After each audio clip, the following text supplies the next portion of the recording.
Hey everybody, how are you today? I'm Emmanuel and I have a very special role here to talk about diabetes and the essential part of it, exercising.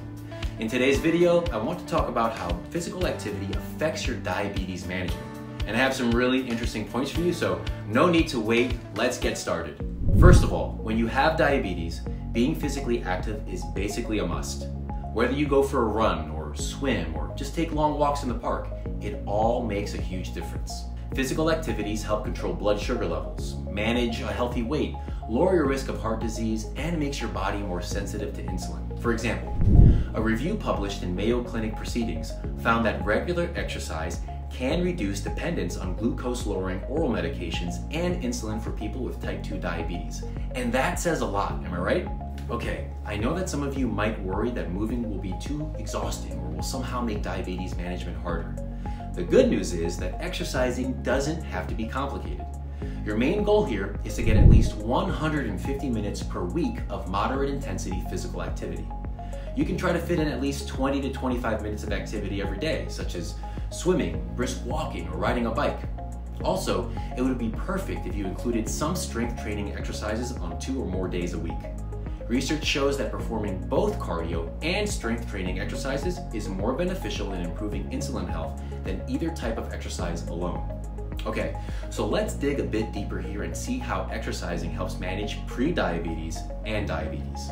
Number 1, exercising takes up excess glucose. Physical activity triggers the uptake of glucose from the bloodstream into the working muscles and organs, meaning it lowers excessively high blood sugar levels. That's why experts recommend taking walks after meals if you have elevated blood sugar levels. Number 2, building muscles helps manage blood sugar levels. After you eat, around 70 to 80% of the glucose in your body goes to your muscles. So the more efficient your muscles are at using glucose, the less insulin you'll need.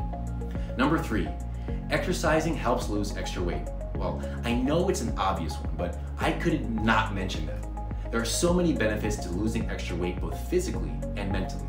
Extra weight around your waist means that fat can build up around your organs like your liver or your pancreas.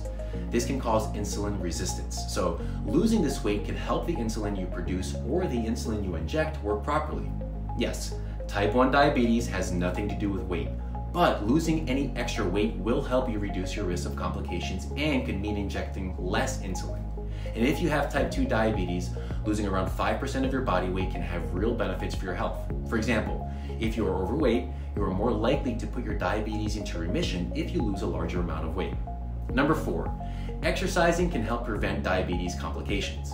Physical activity not only reduces inflammation, but it also improves cholesterol levels and blood pressure, which are the 2 main factors for heart diseases. Furthermore, exercising can restore your nerve function and boost your joint health. Now, you can see that physical activity has a significant effect on diabetes management, but I know that it may be hard to get into exercising if it's never been your piece of cake. So I want to give you 5 essential tips to start with your exercises. Let's see what I have here. Tip number 1, get approval from your healthcare team. Talk to your doctor or healthcare team before starting a workout program.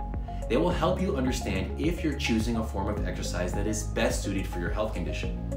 Tip number 2, make sure your blood sugar stays in a healthy range.